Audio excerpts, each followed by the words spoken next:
บทนี้เขาสิมาเรียนวิธีการติดตั้งโปรแกรม CCleaner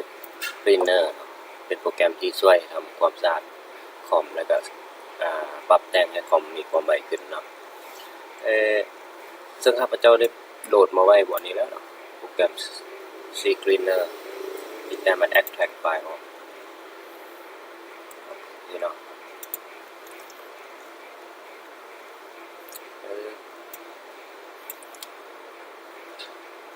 extract desktop set password mouse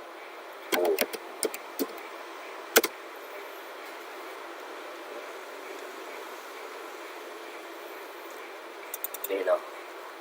โปรแกรม CCleaner การติดตั้งบ่ยากมีแต่เข้ามาแล้วก็คลิกนี่เนาะไฟล์ติดตั้งผมก็ yes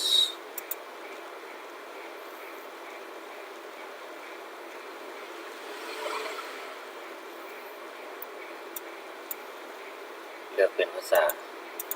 อังกฤษของภาษาอย่างก็ได้คลิก next automatic update cleaner ปิดออกก็ได้ให้มันอัปเดตครับ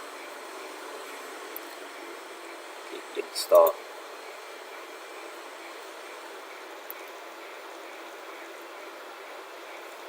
คลิก finish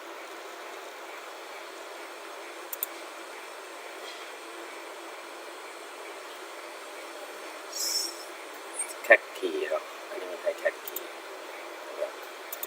unit cat key ผมขอเล็ก cleaner application yes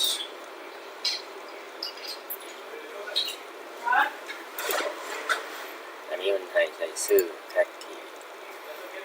ตัวนี้เรา cancel ไปก่อนเอาสิ cat key อันนี้คือการติดตั้งสำเร็จแล้วเนาะตอนนี้